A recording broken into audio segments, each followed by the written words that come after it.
우리 함께 하나님 말씀을 받들어 읽도록 하겠습니다. 시작.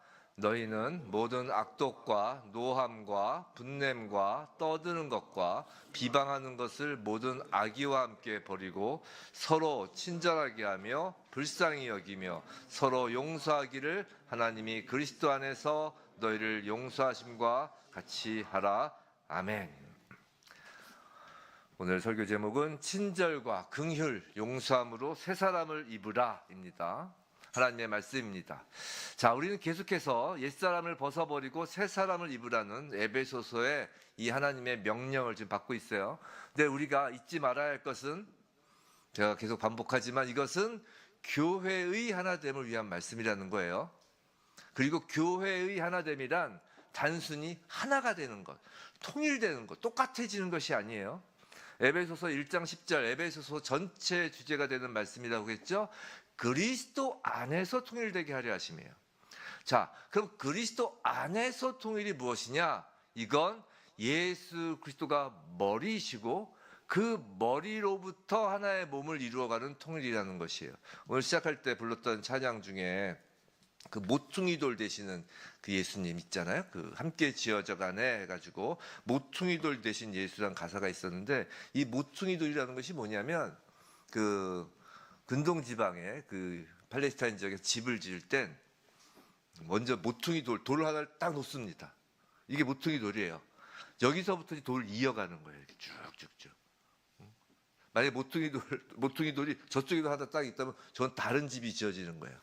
그 모퉁이 돌이 딱 올려지면 거기서부터 이어서 이제 집을 짓는 것입니다. 즉 그리스도 안에서 통일이란 그리스도가 머리이시고 모퉁이 돌 되시고 거기서부터 하나의 몸을 이루어가는 통일이라는 것이에요.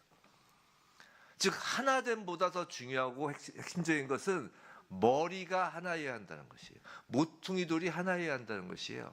그리고 그 머리는 오직 예수 그리스도뿐이다라는 것입니다. 그렇기 때문에 교회는 절대로 다른 머리를 갖고 있는 사람들과 하나가 될 수 없어요. 그리고 되어서도 안 되는 것이에요. 그래서 신천지나 구원파 그런 것처럼 다른 머리를 가진 사람과 하나가 될 수 없는 것이라고요.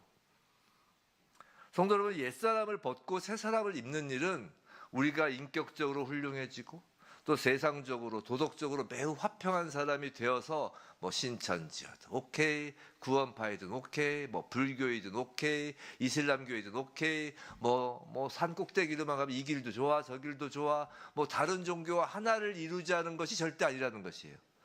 우리가 착해져서 다른 머리와 하나가 되는 것이 아니라는 것이라고요. 옛사람을 벗고 새 사람을 입는 일은 오직 하나의 머리이신 예수 그리스도의 몸이 되는 것입니다. 그럼 그 몸이 되는 일에 있어서 가장 방해가 되는 것이 무엇일까요? 이 말씀을 드리려고 지금까지 이렇게 쭉 서론을 한 거예요. 그건 예수 그리스도 이외에 나를 머리로 삼으려는 마음이에요. 다른 거 없어요. 생각해 보세요. 교회의 하나됨은 아까 말씀드린 것처럼 절대로 모든 것이 똑같아진다는 것이 아니에요. 팔이 다리와 같아질 수도 없고 팔이 다리와 같아서도 안 되죠. 팔이 다리와 같으면, 만약 오른팔이 다리와 같으면 다리가 3개가 되는 것이에요. 같아서도 안 돼요. 교회의 하나됨은 그래서 상대방이 나와 같은 사람이 되기를 바라는 것이 아니라고요.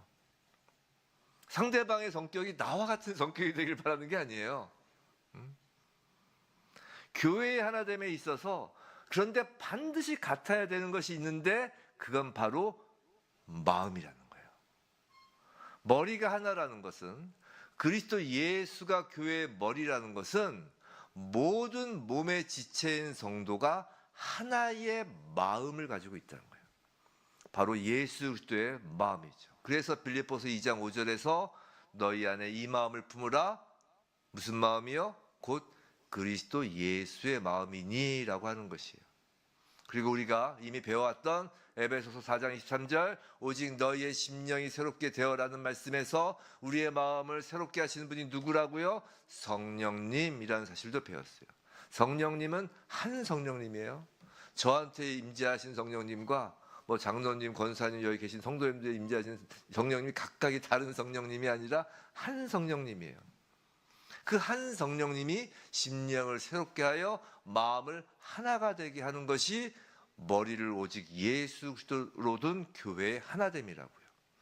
그리고 지난주 성령을 근심하게 하지 말라 하는 말씀에서 우리는 성령께서 우리 안에 임재하셨다는 사실을 깨달았어요. 오늘 말씀을 받는 것은 성령이 우리 안에 임재하신 그리스도인들에게 지금 하나님께서 말씀하신 거라고 했어요. 자, 성령을 받은 성도는 그래서 마음이 하나, 즉 예수 그리스도의 마음을 품은 사람들입니다. 성령이 있기 때문이죠. 예수 그리스도의 마음을 품은 자가 성령이 임한 자이며 성령이 임한 자가 그리스도인이에요.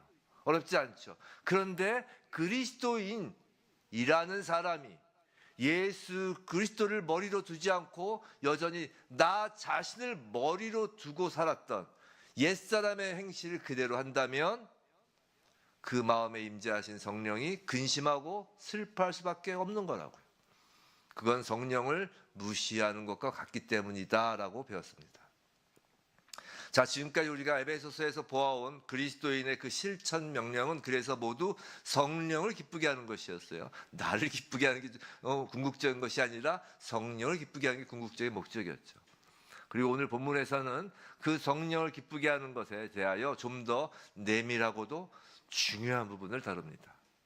먼저 성령께서 근심하게 하는, 성령을 근심하게 하는 일이 무엇인가를 오늘 본문 4장 31절 32절에서 먼저 31절에서 먼저 열거하고 그것을 옛사람의 마음에 모두 싸서 일단 버리는 일을 하려고 해요. 오늘 우리는 우리 마음에 있는 그 성령을 근심하게 하는 일들을 옛사람의 마음에 싸서 이제 버립니다.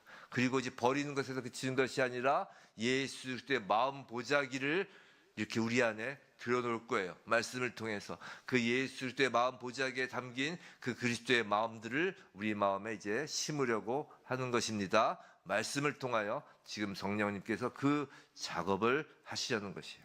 자, 먼저 사도 바울은 지금까지 에베소서 4장에서 우리가 보아온 바와 같이 같은 방식으로 이제 먼저 벗어 버려야 할 것, 즉 내어 던져야 될 것을 먼저 말하고 있죠. 옛사람의 모습을 먼저 말합니다. 31절 오늘 본문이에요. 다시 한번 우리 읽어볼까요? 시작. 너희는 모든 악독과 노함과 분냄과 떠드는 것과 비방하는 것을 모든 악의와 함께 버리고. 자, 악의와 함께 버리라고 해요. 자, 이런 거예요. 악독과 노함과 분냄과 떠드는 것, 비방하는 것은 이 악의, 즉 악한 마음, 악한 소원에서 나오는 것들로서 이 악한 마음에 이 악독과 노함과 분냄과 떠드는 것과 비방하는 것들이 이 악한 마음에 담겨 있어서, 아까 보자기라고 해서 그 보자기에 담겨 있어서 언제라도 꺼냈을 수 있는 것들이라는 것이에요. 그러니까 악독, 노함, 분냄, 떠드는 것, 비방하는 것을 담고 있는 이 악의라는 보자기 꾸러미를 갖다 내어 버리겠다는 것이에요. 버리라는 것이에요. 자, 그럼 먼저 악의가 무엇인지 알아야 되는 것이죠. 그렇죠? 모든 것을 감싸고 있는 거니까 그 악의가 뭘까요? 거기서부터 모든 옛사람의 모습이 나오는 것입니다. 자, 악의, 즉 악한 마음이라는 것은 간단하게 말해서 아까 말씀드린 내가 머리가 되려는 마음이에요. 바로 에덴에서 선악과를 따먹어 하나님과 같이 되려 하는 것, 그것이 악입니다. 이번 지난 수요일 예배 설교에서 한여호 목사님이 그 말씀을 하셨죠. 악은 하나님과 되려고 하는 것이고 그 악으로부터 모든 죄가 나오는 것이라고. 맞아요. 성경에 대해서 잘 모르시면 수요 예배를 들으시기 바랍니다. 그 교리가 아주 치밀하십니다.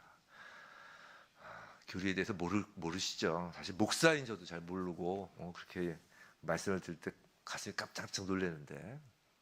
자, 다시요. 악의라는 건 내가 머리가 되려는 마음이에요. 지금 교회에 대하여, 성도에 대하여 하는 말씀이에요. 교회에서 자신이 머리, 즉 하나님이 되려 하는 마음이 악한 마음, 악이에요. 그럼 이런 생각을 하실 수 있어요. 아니 설마 교회에 다니면서 그런 생각을 하는 사람이 어디 있어요? 그래도 예수님을 주님이라고 고백하는 사람들인데 그런 사람이 있을 수 없죠. 라든가 아니면 적어도 나는 아니겠지. 다른 사람은 몰라. 저 사람은 그런 것 같아. 근데 나는 아니야. 라고 생각을 하실지도 모를 거예요. 하지만 다른 사람 보지 마시고 정말 나 자신이 악의를 갖지 않았는지 한번 확인해 보겠습니다. 자, 그 확인하는 방법은 말씀으로 확인하는 거예요. 먼저 악독으로 시작해요. 악독. 아마 이 첫 관문에서 대부분 넘어지실 거예요. 첫 관문에서 대부분 자신이 맞구나. 내가 악한 마음을 가졌구나. 나에게 하나님이 되려는 마음이 있구나. 교회의 머리가 예수 그리스도가 아니라 내 자신이 되어야 한다는 마음을 갖고 있음을 고백하게 될 것입니다. 자, 이 악독, 번역을 악독 이라고 써서 나는 악독하지 않아 이렇게 생각될 수 있지만 이 헬라어로 이건 피크리아라는 단어인데 이 단어는 영의 어떤 상태를 이야기하는데 그 영이 이런 상태예요. 일종의 까다롭고 온유함이 없는 상태예요. 좀 더 쉽게 말하면 어떤 일에도 선한 것을 잘 보지 못하고 언제나 나쁜 것만 보려는 태도예요. 아름다운 것 99%가 있어도 칭찬하지 않으며 나머지 1%의 결점만을 찾아 지적하는 거예요. 이게 악독한 거예요. 까다롭고 온유함이 없는 상태예요. 어떤 결점이나 흠만을 꼬집어 내려는 태도입니다. 기독교인들은 기본적으로 완벽주의자면 안 돼요. 열심히 일은 해야죠. 하지만 완벽주의라는 건 없어요. 오직 하나님 한 분만이 완벽하신 분이기 때문이죠. 이렇게 악독한 마음은 그래서 자신이 비뚤어진 마음을 가지고 있기 때문에 모든 것이 다 꼬여 보이는 것이에요. 언제나 그래서 조소적이에요. 제가 자주 말씀드렸는데 그리스도인들은 절대 시니컬하면 안 돼요. 냉소적이면 안 됩니다. 이 시니컬하고 조소적인 것은 그 마음이 악독하기 때문이에요. 그것이 자기가 머리라는 표식입니다. 그런데 그런 악독한 마음을 가지는 데 대하여 그럴 만한 이유가 있다라고 생각하는 사람들이 있어요. 예를 들어서 전쟁과도 같은 끔찍한 일을 겪은 사람들이 있다면 그들은 인생 전체에 대하여 악감정을 가지게 되고 그 사람의 처지를 보면 그런 게 이해가 될 수도 있어요. 그래서 그 끔찍한 일을 겪은 그 사람들이 타인의 인생에 대하여도 악독함을 뿜어냅니다. 그런 경우가 있죠. 무슨 말인지 이해가 되시죠? 내가 너무 힘드니까 여유가 없는 거예요. 다 비판만 하는 거예요. 다 마음에 안 드는 거야. 내가 힘드니까. 그 상황에 처해보지 않으면 그 사람 마음을 이해 못해. 그런 사람이 그럴 수밖에 없어요. 그런데 그렇다고 해서 그 악독함을 가지는 것을 정당화시킬 수 없다는 것이에요. 그것은 악한 것이라는 것이에요. 인생에서 매우 호된 고난을 겪는다고 해서 그러한 일 때문에 악감을 가지거나 냉소적인 사람이 되는 것을 옳다고 생각하는 것은 잘못이라는 것입니다. 그런 사람에게는 아무리 인생을 좋게 말한다고 하더라도 그들은 어떤 것이든지 기쁘게 누릴 마음이 전혀 없음을 드러내는 것이에요. 그들은 스스로를 비참하게 만드는 사람이라는 것이에요.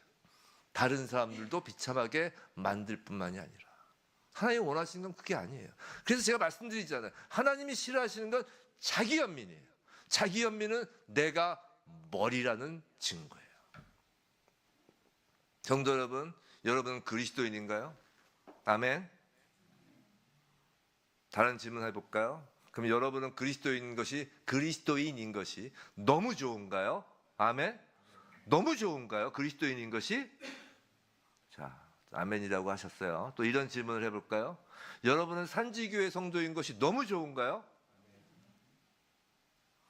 그러면 그리스도인인 것이 왜 좋으세요? 우리가 산지교회 성도인 것이 왜 좋으세요?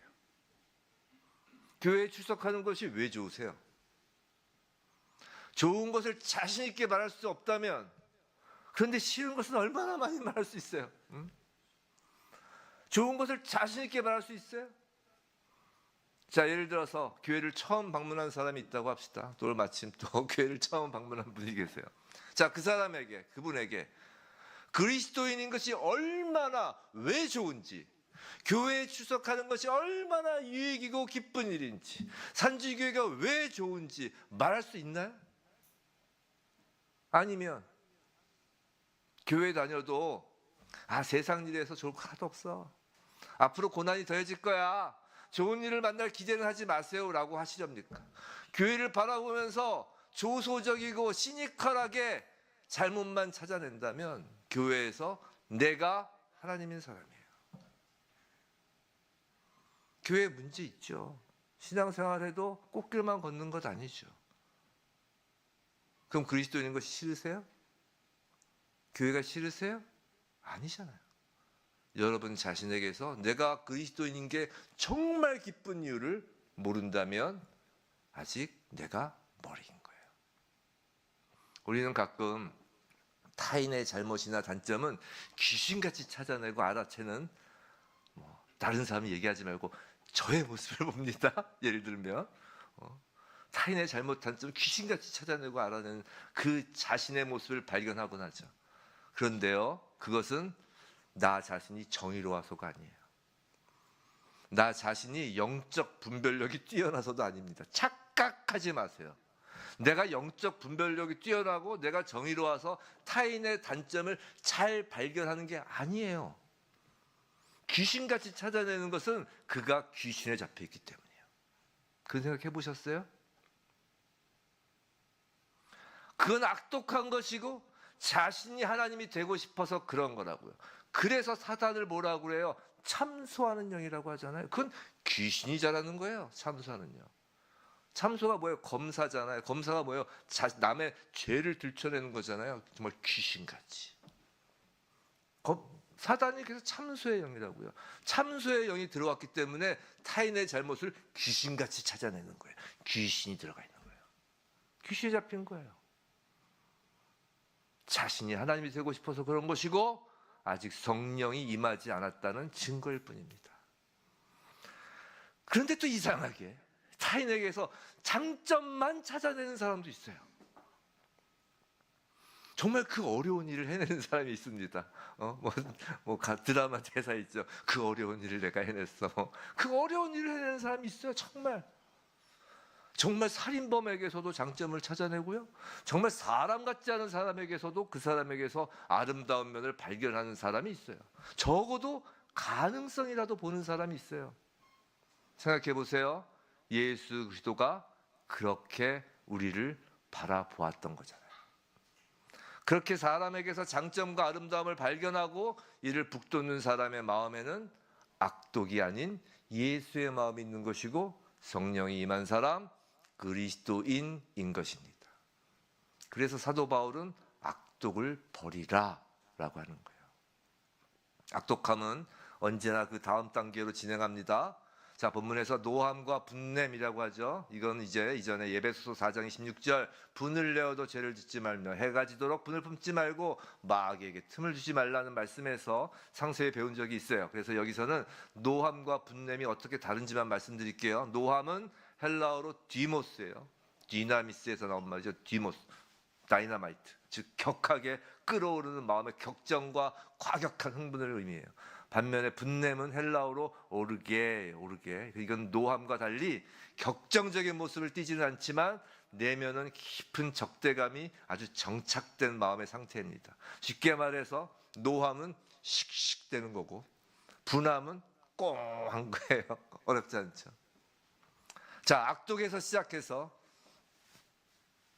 잘못 찾아냈으니까 정죄하니까 그럼 이제 그게 못마땅할 거 아니에요. 그거에 대한 반응은 두 개예요. 으악 씩씩, 또 하나는 꽁한 거예요. 자, 악독에서 시작해서 노함과 분냄으로 진행되면 이제 그것이 이제 다음 단계로 표출되죠. 바로 말로 표출됩니다. 바로 떠드는 것과 비방하는 것으로 표출된다고 오늘 본문 말씀은 말하죠. 자, 떠드는 것은 헬라어로 크라우게예요. 이 발음이 비슷하죠. 크라우게. 단순히 소리를 크게 내서 말하는 건데 단순히 소리만 크게 말하는 것이 아니라 적대적인 감정과 의도를 가지고 상대방에게 막 악한 말을 크게 퍼붓는 거예요. 막 퍼붓는 거죠. 목청이 큰 사람이 문제가 아니에요. 소리를 크게 내는 것만을 얘기하는 게 아니라고요. 목청 큰 사람 어떡하라고요. 그게 아니라 목소리가 큰 게 아니라 막 악감정을 퍼붓는 것이죠. 또 비방하다. 이건 헬라어로 블라스페미아예요. 블라스페미아. 아까 크라우기하고는 좀 느낌이 다르죠? 블라스페미. 뭔가 음침하잖아요. 이건 고의적으로 사람들을 중상하고 수근수근거리고 거기에 더 나아가 그 복음이 선포되는 것을 그 수근거림으로 회방하는 거예요. 사랑하는 성도 여러분, 교회에서는요 절대로 서로 간에 고성이 오가면 안 됩니다. 뒤에서 수근거리는 것도 하면 안 됩니다. 그럼 이런 생각 들죠. 그럼 정말로 확실한 죄를 앞에 두고 참을 수 없으면 어떡하냐는 거예요. 고성도 되지 말고 수근거리지도 말고 정말 확실한 죄가 눈앞에 보이면 그럼 그냥 좋은 게 좋은 거야 라고 넘어가라는 건가? 라는 의문이 들 거예요. 근데 예수께서 이미 이 방법을 알려주셨어요. 다 아는 방법이에요. 다시 한번 볼게요. 마태복음 18장 띄워주세요. 자, 찬찬히 보세요. 내 형제가 죄를 범하거든 가서 너와 그 사람만 상대하여 권고하라. 만일 들으면 내가 내 형제를 얻을 것이야. 첫 번째 뭐요? 너와 그 사람만 1대1로 대화해 보라는 거예요.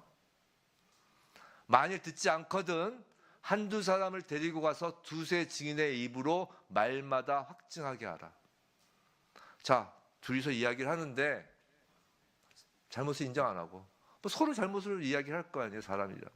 그러면 두세 사람이 가서 누가 어떻게 잘못했는지를 이야기하는 거예요. 확증하게 하는 거예요. 그런데 그럼에도 불구하고 미안합니다, 죄송합니다, 잘못했습니다 안 하면 17절 만일 그들의 말도 듣지 않거든 교회의 말하고 교회의 말도 듣지 않거든 이방인과 세리와 같이 여기라. 이게 예수님께서 바로 가르쳐 주신 방법이에요. 고성도 지르지 말고, 여기 고성 없지요? 뒤에서 수근거리는 거 없지요?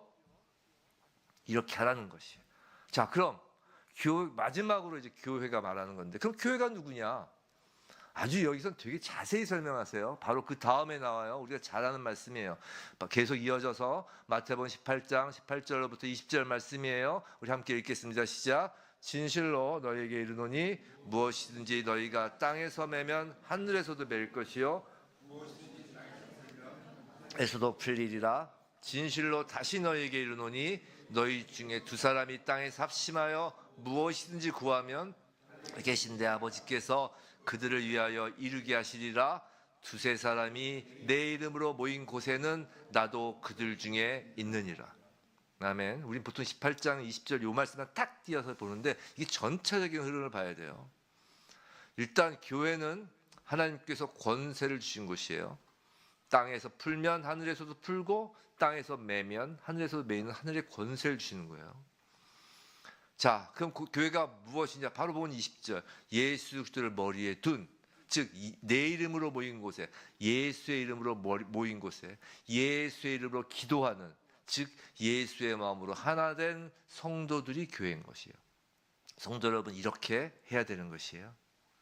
만일 교회 안에서 누군가 죄를 범하거든 떠드는 것과 비방하는 것이 아니라 예수께서 가르쳐 주시는 방법대로 하는 것입니다. 근데 여기서 명심할 것은, 이런 방법을 하는 목적은, 명심하세요, 이게 하나님의 마음입니다. 이 목적은 죄 지은 자를 망신 주기 위해서가 아니라는 것이에요. 그리고 또 명심해야 할 것은 죄를 지은 사람을 변화시키기 위함도 목적이 아니라는 것이에요. 아이고, 정말 하나님 말씀이 주일마다 선포돼도 참으로 사람은 안 변합니다. 교회 10년, 20년 집사, 권사, 장로, 목사가 돼도 사람은 안 변합니다. 참 안 변해요. 그렇지 않으세요? 우리 자녀 키우시는 부모님들 정말 자녀 키우기 힘들지 않으세요? 함께 사시는 우리 부부 서로를 바라보며 정말 잘 안 변하지 않으세요? 이게 세월이 보통 들어가는 게 아니에요. 안 변합니다. 우리가 지금 예수님이 가르쳐주신 이 방법은 누굴 변화시키라고 이 방법을 말씀하시는 게 아니에요. 하나님 말씀에도 안 변하는데 뭐 단 둘이 가가지고 이렇게 한다고 변하겠어요? 그다음에 두세 명이 간다고 변하겠어요? 교회에서 막 얘기한다고 변하겠냔 말이에요. 변화시키는 게 목적이 아니에요. 오히려 그걸 목적으로 삼으면 실망만 할 뿐입니다. 그래서 그 변화시키려고 하는 사람이 결국 뒤돌아서게 돼 있어요. 실망하고. 그게 목적이 아니라 예수께서 가르쳐 주신 이 방법은 뭐가 목적이겠어요? 질문하는 거예요 지금. 뭐가 목적이겠어요? 용서하는 것이 목적이라는 거예요. 교회를 용서하는 공동체로 만들기 위해서라는 것이에요. 그래서 방금 본 그 마태복음 그 말씀에 곧바로 이어서 나오는 말씀이 이것이에요. 마태복음 18장 21절 22절 우리 함께 읽어볼까요? 시작. 그때에 베드로가 나와 이르되 주여 형제가 내게 죄를 범하면 몇 번이나 용서하여 주리까? 7번까지 하오리까? 예수께서 이르시되 내게 이르노니 7번뿐 아니라 7번을 70번까지라도 할지니라. 다 하시는 말씀이죠. 이게 그 앞에 쭉 나오고 그러니까 변하는 게 아니라 이야기를 했는데 잘못했습니다. 용서해 주세요. 그 순간은 그런 마음을 풀 수 있잖아요. 그럼 그걸 몇 번 반복해야 되겠냐는 거예요. 안 변하고 있는데 몇 번을 반복해야 되겠냐는 거예요. 7번에 70번 끝까지 하라는 거예요. 즉 이 말씀은 용서를 하게 하라고 하는 말씀이라고요. 그리고 바로 그 유명한 빚진 자의 비유를 이어서 말씀하시는 거예요. 자, 말씀을 계속 볼게요. 좀 길죠. 다 아신 이야기지만 그래도 모르시는 분도 있을 수 있으니까 그걸 이어서 그러므로라고 하잖아요. 그러므로 우리 함께 읽어볼까요? 시작. 그러므로 천국은 그 종들과 결산하려 하던 어떤 임금과 같으니 결산할 때 10,000달란트 빚진 자 하나를 데려오매 갚을 것이 없는지라 주인이 명하여 그 몸과 아내와 자식들과 모든 소유를 다 팔아 갚게 하라 하니 그 종이 엎드려 절하며 이르되 내게 참으소서 다 갚으리이다 하거늘 그 종의 주인이 불쌍히 여겨 놓아 보내며 그 빚을 탕감하여 주었더니 그 종이 나가서 자기에게 100데나리온 빚진 동료 한 사람을 만나 붙들어 목을 잡고 이르되 빚을 갚으라 하매 그 동료가 엎드려 간구하여 이르되 나에게 참아주소서 갚으리이다 하되 허락하지 아니하고 이에 가서 그가 빚을 갚도록 오게 가두거늘 그 동료들이 그것을 보고 몫이 딱하게 여겨 주인에게 가서 그 일을 다 알리니 이에 주인이 그를 불러다가 말하되 악한 종아 내가 빌기에 내가 내 빚을 전부 탕감하여 주었거늘 내가 너를 불쌍히 여긴 것 같이 너도 내 동료를 불쌍히 여김이 마땅하지 아니하냐 하고 주인이 노하여 그 빚을 다 갚도록 그를 옥졸들에게 넘기니라. 너희가 각각 마음으로부터 형제를 용서하지 아니하면 나의 하늘 아버지께서도 너희에게 이와 같이 하시리라. 자, 이 말씀 처음 시작이 어떻게 돼요? 그러므로 하고 23절 다시 한번 뚜루룩 위로 올라가 보세요. 그러므로 천국은 이렇게 시작해요. 이게 천국 비유예요. 이 비유도 무슨 말이에요? 천국은 형제를 용서하는 사람, 즉 그리스도인이 들어가는 곳이 천국이라는 거예요. 자, 오늘 본문으로 다시 돌아가 우리는 지금까지 악의, 즉 내가 머리라는 생각에 담겨 있는 것들, 그것이 바로 악독이고 거기서 노함과 분냄이 나오고 거기서 떠드는 것과 비방하는 것이 나오는데 그것들을 악의, 내가 교회의 머리다라는 생각과 함께 버리라는 명령을 받은 거예요. 명심하세요. 악독과 노함과 분냄과 떠드는 것과 비방하는 것을 교회에서 하면 그 사람은 자기가 교회의 머리라고 생각한다는 것이에요. 따로 나가서 교회를 차리시라는 거예요. 교주가 되시라는 거예요. 신천지가 되시고 구원파와 같은 교주가 되라는 거예요. 같은 한 교회 안에 두 머리가 있을 수 없기 때문이에요.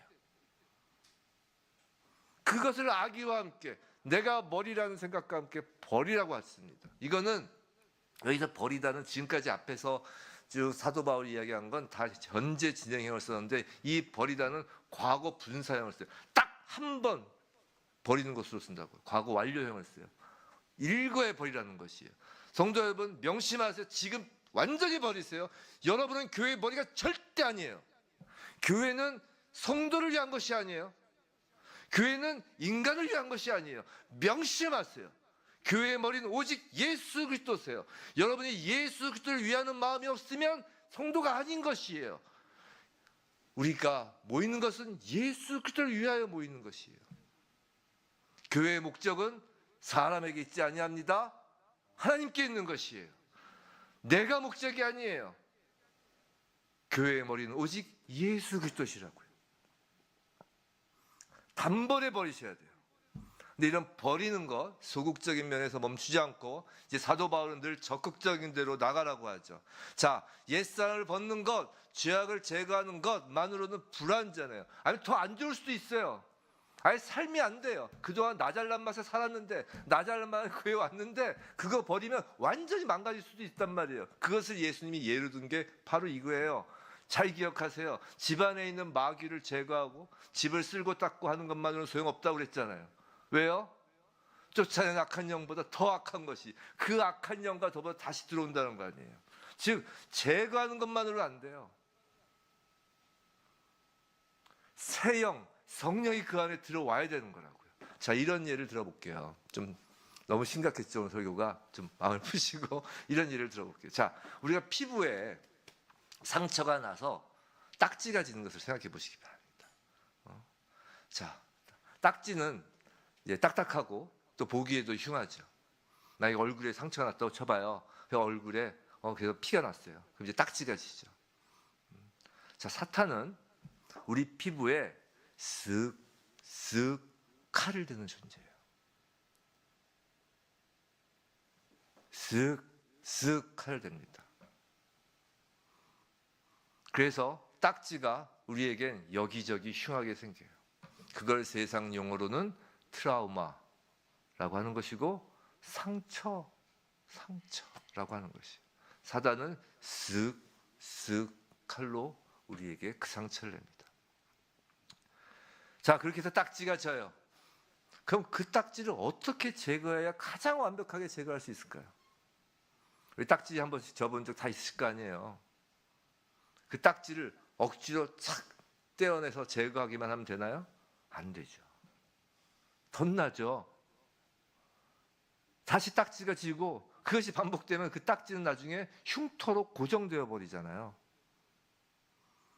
만일 우리가 세상살이가 너무 힘들어서 마음에 상처를 입고 세상을 살아가면서 그 트라우마가 생기고 그것을 이유로 모든 것을 비관적으로 보고 시니컬해져 있다면, 즉 악독해져 있다면 그것은 마치 상처가 나서 딱지가 진 것과 같은 거예요. 그럼 어떻게 해야 딱지가 완전히 제거되고도 흉터가 남지 않을까요? 그냥 확 딱지를 뜯어버리면 돼요? 딱지가 제거되고 흉터가 남지 않는 방법은 새살이 돋으면 되는 것이에요. 그렇잖아요.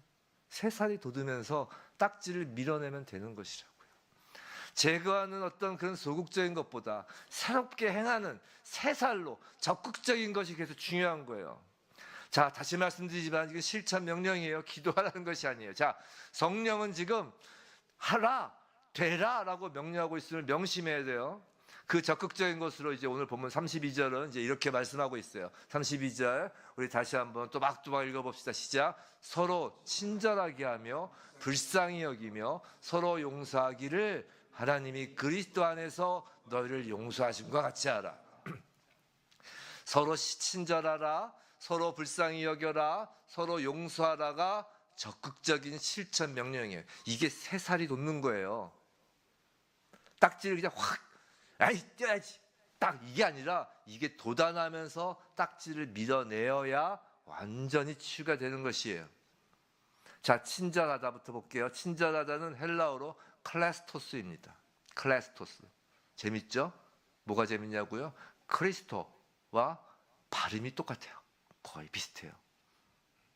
이 단어는 누가복음 6장 35절에서도 나오는데 어떻게 쓰이는지 한번 볼까요? 누가복음 6장 35절 우리 한번 읽어볼까요? 시작. 오직 너희는 원수를 사랑하고 선대하며 아무것도 바라지 말고 꾸어주라. 그리하면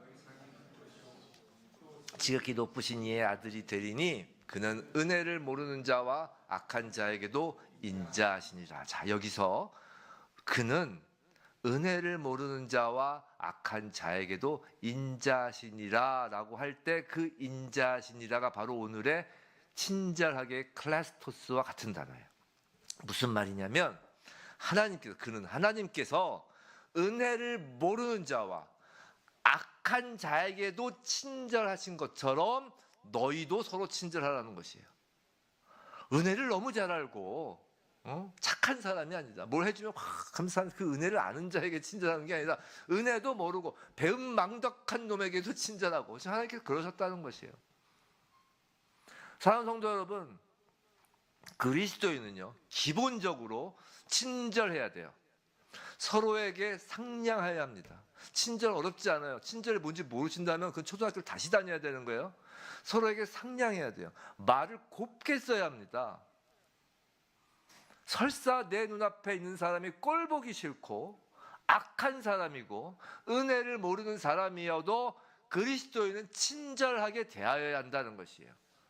왜냐하면 우리가 바로 그 은혜도 모르고 악한 자였을 때 우리 주님이 우리를 그렇게 대하여 주셨다라고 하기 때문이에요. 자, 생각해 보세요. 돈을 벌기 위해 식당 일을 해도 친절해야 합니다. 하물며 세상에서 그 만몬 돈을 벌려고 해도 친절해야 돼요. 하물며 그런데 복음을 전하겠다라는 교회가 돈을 벌려면 얼마나 친절해요. 근데 하물며 복음을 전하겠다는 교회가, 복음을 전하겠다는 성도가 친절하지 않는다면 그건 정말 안타까운 게 아니라 말도 안 되는 것이에요. 그 쇠붙이 돈 버는 일보다 복음 전하는 일이 하찮게 여겨졌기 때문에 그런 거라고요. 쉽게 얘기해서. 그래서 성도들이 식당에 가서 식사를 할 때는 그곳에서 일하는 사람보다, 거기 종업원보다 오히려 손님인 성도가 더 친절해야 돼요. 서비스가 없다고, 음식이 늦게 나온다고 진상 부리면 안 된다고요.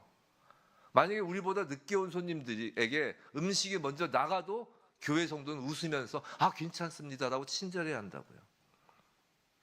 식당에서 화를 내고 진상 부리려면 교회에서 왔다고 하지 마세요. 절에서 왔다고 하세요.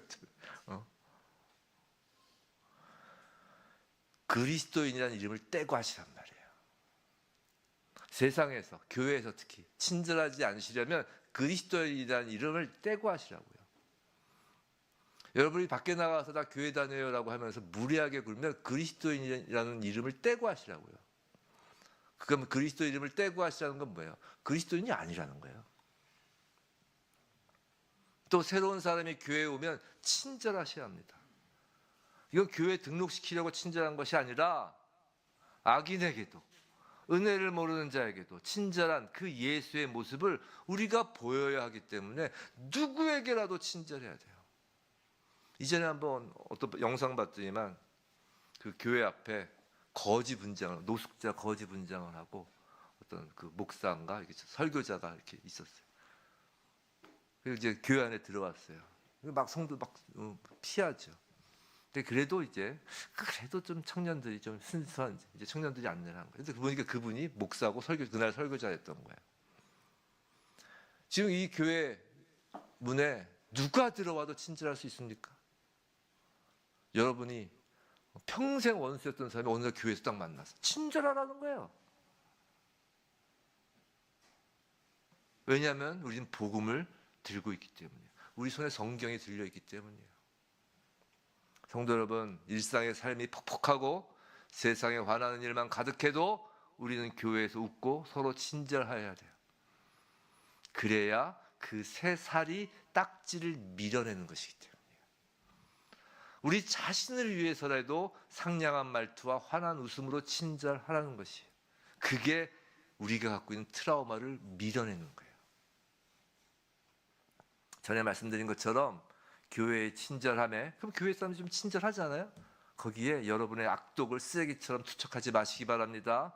교회에서는 서로 친절함으로써 그 악독이란 쓰레기를 오히려 교회 밖으로 내던져야 하는 것이에요. 교회는 진상 부리는 것이 아니에요. 투덜거리는 것이 아니에요. 자기의 인생이 퍽퍽하다고 투덜대는 것이 아니에요. 자기 인생이 퍽퍽하면 친절하시기 바랍니다. 그러면 그 인생의 퍽퍽함이란 트라우마가 밀려가는 것이에요. 이게 성경적 방법이에요. 그럼 서로에게 친절한 것이 이런 생각 들죠. 그럼 가면 쓰고 연극하라는 거냐. 그런 생각 들잖아요. 그럼 가장하라는 거냐. 그런 마음이 전혀 없는데, 친절하고 싶은 마음이 전혀 없는데 그럼 나한테 가면 쓰라는 거냐. 근데 그렇지 않아요. 기독교인들의 심성에 반드시 정착되어 있는 것이 있기 때문에 그래요. 그 감정이 바로 긍휼함이기 때문입니다. 그래서 오늘 본문에서 서로 불쌍히 여기며라고 하는 것이에요. 자, 불쌍히 여기며 헬라어로는 유스플랑크노스라는 단어인데 뭐 이 단어를 알라는 게 아니라 이 뜻이 재밌어요. 뜻이 헬라어 뜻이 그 뜻은 불쌍히 여기다는 그 뜻은 강한 내장을 가지고 있다는 뜻이에요. 강한 내장. 이 내장이라고 하는 이유는 이 고대 근동 헬라인들은 인간의 감정이 이 사람의 내장에 존재한다고 여겼어요. 우리도 그런 표현 있잖아요. 그런 표현 아시죠? 애간장이 녹는다. 창자가 끊어지는 아픔. 이렇게 얘기하잖아요. 비슷한 거예요. 그러니까 그 감정의 그 처소가 내장으로 알았다고요. 그래서 불쌍히 여기다는 강한 내장을 가지고 있다. 근데 강한 내장을 가지고 있다. 이게 무슨 말이냐? 강하다, 단단하다는 뜻이냐? 그래서 내장이 딱딱해져서 외부 자극에 아무런 반응을 할 수 없는 그런 것이 강한 내장이냐? 우리 가끔 그런 이야기 제가 들어봤는데 다이아몬드와 같은 강한 마음을 가져 딱딱해지라는 건데 다이아몬드처럼 딱딱해지면 내장이 어떻게 돼요? 그건 강한 내장이라고 안 해요. 그건 고장난 내장이에요. 암덩어리가 가득해서 돌덩이처럼 굳어지면 내장은 기능을 못해요. 그건 강한 내장이 아니라 병든 내장이라고요. 강한 내장이라는 것은 그런 것이 아니에요. 강한 내장이라는 것은 건강한 내장을 의미하는 것이에요. 건강한 내장이란 어떤 음식물도 소화할 수 있도록 소화에 필요한 소화액이 잘 나오고 막 움직임이 활발해서 그 음식물들을 녹여내는 거예요. 소화해내는 거라고요. 이게 강한 내장이잖아요. 딱딱한 게 아니라니까요. 여러분 교회에서 딱딱하고 이건 강한 게 아니에요. 이게 교회에서는 진짜라고 윤활유가 나오고 소화액이 나오고 움직임이 활발한 게 강한 거예요. 그래서 그 강한 내장은 결국은 쇠도 녹일 수 있는 눈물이란 소화액이 나오고 고슴도치라도 껴안을 수 있는 그 가슴과 팔을 가진 마음이 강한 거라고요. 긍휼함은 그런 것이. 저는 자주 기도하면서 이런 기도를 합니다. 하나님, 저를 긍휼히 여겨주옵소서. 제 새벽 예배 이제 앞에서 기도 인도할 때 보면 제가 제일 많이 하는 기도 내용 중에 그거 아니에요. 저희를 긍휼히 여겨주옵소서. 근데 이 기도가 매우 능력이 있는 기도인 걸 아세요? 여러분 만약에 기도할 게 없으면, 기도할 게 딱히 없으면, 뭘 기도해야 될지 모르면 주여 저를 긍휼히 여겨주옵소서 이 기도하세요. 여러분이 기도할 게 없고 팍 안에서 뭔가 그런 내용이 없다는 건 마음이 굳어져 있기 때문에 그런 거예요. 저를 긍휼히 여겨주옵소서. 내 자신이 쇠처럼 마음이 굳어져 있을 때, 고슴도치처럼 가시가 돋쳐 있을 때, 인생 가운데 견디기 힘든 상을 만나서 내 마음이 악독해지고 막 시니컬해지려고 할 때, 그때 우리가 하나님의 긍휼하심을 구하면 하나님은 우리를 바라보시고 하나님 당신의 눈물로 우리의 굳어진 마음을 녹여주시고 당신의 팔로 우리의 가시를 덮어주시는 거예요. 우리는 하나님의 긍휼하심을 입은 그리스도인이기 때문에 우리도 서로를 불쌍히 여겨야 한다는 것입니다. 그리고 그 긍휼함은 쯧쯧쯧 혀를 차는 세상의 동정심이 아니에요. 그건 차원이 다른 친절함, 상냥함, 섬김의 모습으로 표현되는 것이에요. 긍휼한다고 하면서 싸납고 정죄하고 질책하고 그건 긍휼함이 없는 거예요. 그리고 이제 마지막 서로 용서하라입니다. 참 어렵죠. 이제 드디어 정말 어려운 부분이 나왔어요. 이거 오늘 하고 갈 겁니다. 좀 시간이 지나도 자, 아무리 그리스도인이라고 해도 이 부분은 정말 어렵고 받아들이기 어렵습니다. 이제 지금까지 조셨던 분들 다 눈 뜨세요. 정말 중요한 거예요. 오늘 핵심이에요. 용서하라. 자, 설교자조차도 이 대목에서 머뭇거릴 수밖에 없어요. 자, 왜 어려울까? 이것을 알아야 돼요. 우리가 왜 용서하는 것이 어려울까? 왜 그리스도인이라는 사람들조차 여기서 머뭇거리고 어려운 이유가 무엇일까? 잘 들으세요. 졸지 마세요. 그건 우리가 덜 착해서가 아니에요. 우리가 오해하는 부분이 그거예요. 우리가 덜 착해서가 아니에요. 만일 그런 이유라면 우리가 더 착해지면 될 것이에요. 더 착해지려고 산에 들어가서 가부좌세 들고 돌을 닦는 거예요. 근데 그래서 용서가 되는 거 아니에요. 가부좌세 트는 그 스님 그 문을 갑자기 벌컥 열고서 방해해보서 확 화내지. 그게 아니에요. 여기서 우리가 오해하는 용서의 개념이 있습니다.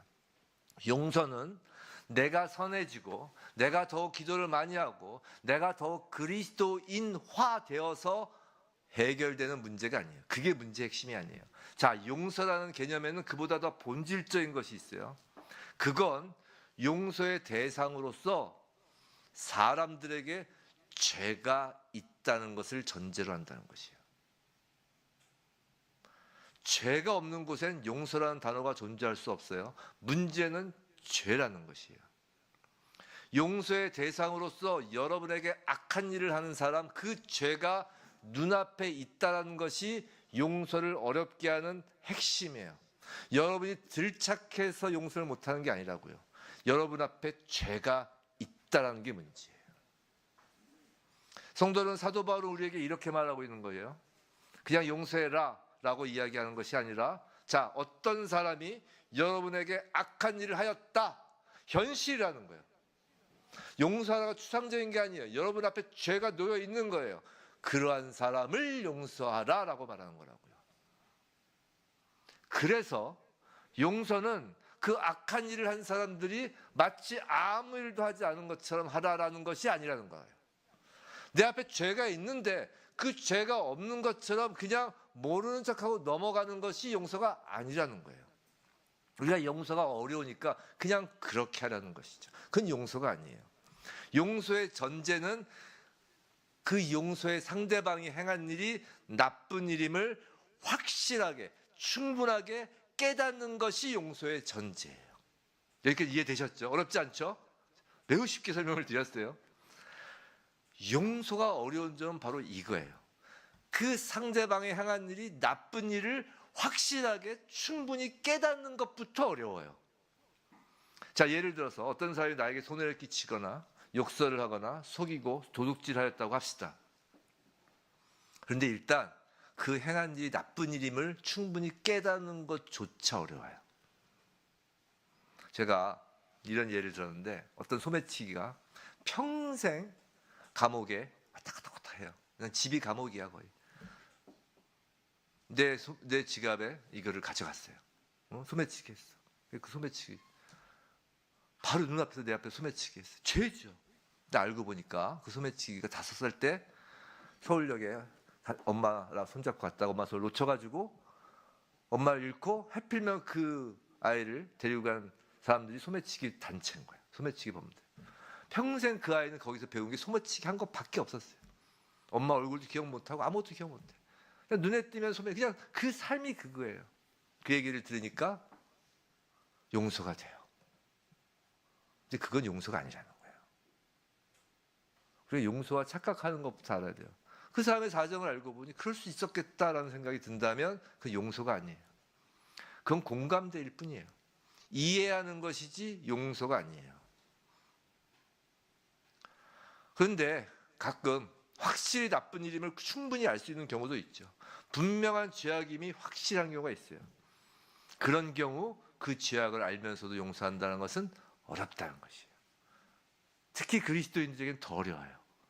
왜냐하면 그리스도인에겐 언제나 하나님의 공의, 하나님의 정의라는 이 단어가 떠오르기 때문이죠. 그리스도인이 아니어도 어려워요. 왜냐하면 확실한 그 죄악이 확실한 것에 대한 용서는 인과응보라는 그 도덕적 양심과도 어울리기 어렵기 때문에 비그리스도인들도 용서하기 어려워요. 그리스도인이어도 어렵고 비그리스도인에게도 어렵고, 그래서 용서는 우리가 착하지 않아서도 아니고 비도덕적이어서도 아니고 죄악이 존재하기에 어려운 거예요. 이 죄악에 대한 반응, 이것이야말로 지금까지 우리가 보아온 옛사람을 벗고 새사람을 입는 영적 전쟁의 클라이맥스인 거예요. 우리가 옛사람을 벗고 새사람을 벗는 것이 무엇이라고 지금까지 쭉 봐왔어요. 이게 영적 전쟁이라고 그랬잖아요. 잘 기억하세요. 영적 전쟁이라고요. 죄악에 대하여 어떻게 싸울지에 대한, 죄악에 대하여 어떻게 반응해야 할지에 대한, 마귀와의 영적 전쟁에서 어떻게 승리하여야 할 것인지에 대한 그 최고의 무기가 용서라는 무기라는 것이에요. 용서에 대해서 사도 바울은 그냥 용서하지 용서하라고 하지 않는다고요. 그래서 용서의 이유를 명확히 알려주는 거예요. 하나님이 그리스도 안에서 너희를 용서하심과 같이 하라라고 말해요. 용서는 그 사용 설명서를 받은 사람만이 쓸 수 있는 매우 쓰기 어려운 무기라는 것이에요. 용서를 해서 아무나 할 수 있는 게 아니에요.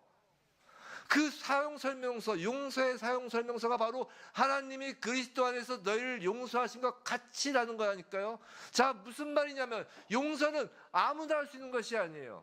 그리스도인이라고 자기가 아무리 떠들어도, 세상에서 아무리 다 양심적이라고 해도, 뭐 내가 저 굴속에서 30년 50년을 돌을 닦았다고 해서 그런 걸 용서할 수 있는 게 아니에요. 용서는 자격 요건을 갖춘 자만이 할 수 있어요. 자격 요건을 갖춘 자만. 그 자격 요건은 하나님이 그리스도 안에서 자기들을 용서하신 것을 아는 사람이란 자격을 가진 사람만이 용서할 수 있다는 거예요. 자, 똑같은 논리가 적용돼요. 자, 내가 그리스도 안에서 용서받은 것을 알기 위해서는 아까 용서에 대한 대전제가 뭐였어요? 용서의 전제가 용서 앞에 죄가 있다는 게 전제였어요. 마찬가지로 내가 그리스도 안에서 나를 용서하신 것을 안다라는 것은 전제가 내가 100% 확실하게 죄악을 행한 자, 내가 100% 죄인임을 알아야 내가 그리스도 안에서 용서받는 것을 알아요. 하나님에 대하여 내가 100% 악한 자임을 인정해야 한다는 것이에요. 그것을 깨닫지 못하고 인정하지 못하면 하나님이 나를 용서하셨다는 것 자체를 알 수 없다고요. 그리고 그리스도 안에서의 용서, 즉 하나님은 그냥 용서하시는 것이 아니라 그리스도 안에서, 즉 하나님의 아들 예수 그리스도의 십자가 보혈 때문에 나를 용서하셨다는 것이에요. 그것을 깨닫고 그것을 믿는 것을 뭐라고 한다고요? 은혜라고 한다고요. 은혜 받은 자만이 용서할 수 있는 자격을 갖춘 자예요. 성도 여러분, 성경은 그냥 활자가 아니에요. 그냥 우리가 읽어버리는 것이 아니에요. 이것은 하나님께서 우리에게 지금 하시는 말씀이에요. 하나님께서 우리에게 이렇게 묻고 계십니다.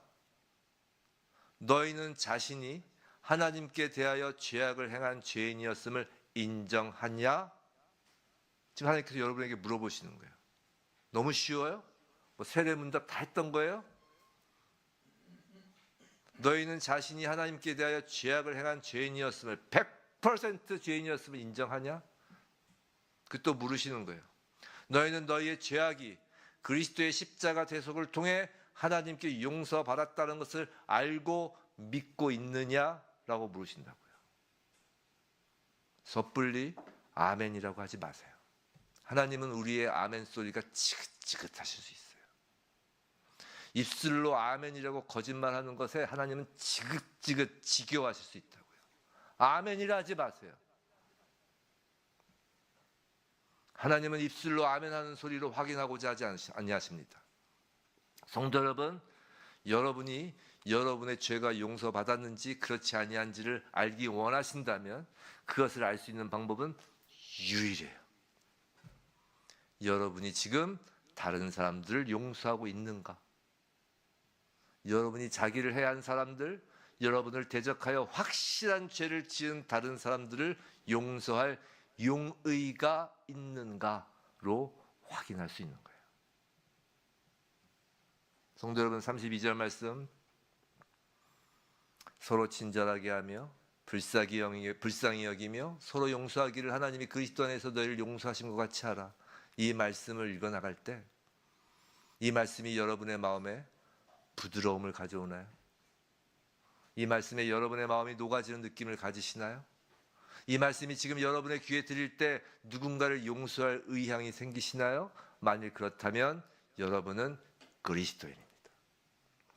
그러나 이 말씀이 들렸을 때 여전히 악독이 내 마음 가운데 버티고 있어서 이 영광스러운 말씀을 들음에도 귀를 막고 마음을 완고히 하여 어떻게 그런 사람을 용서할 수 있어? 그 사람은 용서를 받을 자격이 없는 사람이야 라는 생각으로 이 말씀에 대하여 우리 마음이 대적한다면 여러분은 기초로 돌아가서 점검해 보아야 하는 거예요. 복음을 다시 들어야 하는 거예요. 복음을 다시 들어야 합니다.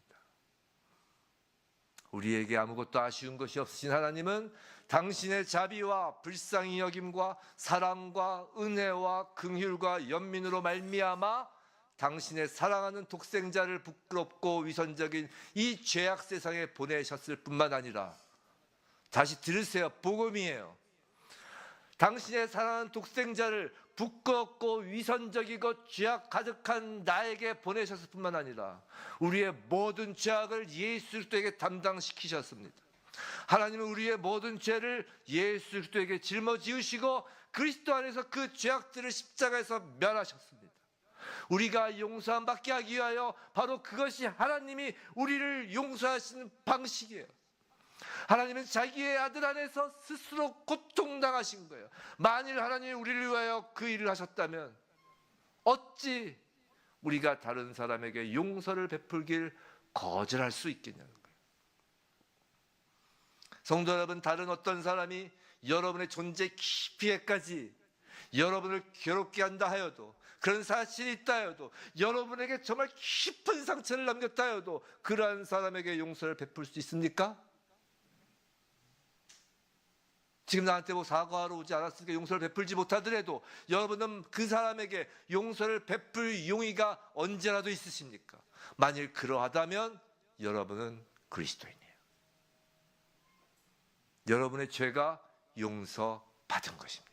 하지만 만일 여러분이 여전히 굳어 있으며 용서를 하고 있지 아니하다면, 여러분이 그와 같은 태도를 계속 견지하고 있는 한 여러분은 용서받았다는, 하나님으로부터 여러분의 죄가 용서받았다는 증거를 전혀 가지고 있지 아니하다고 말씀드릴 수밖에 없습니다.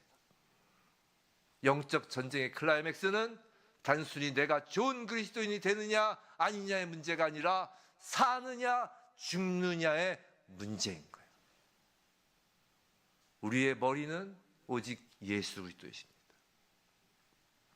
예수 그리스도의 친절과 긍휼과 용서가 성도에게 모두 하나가 되는 징표입니다. 여러분은 그리스도인입니다. 나는 그리스도인일까요? 부디 친절과 긍휼과 용서의 그 그리스도의 마음을 품어 그리스도가 우리 안에서 살아계심이 확인되는 참된 교회, 참된 성도이길 주님의 이름으로 축원합니다.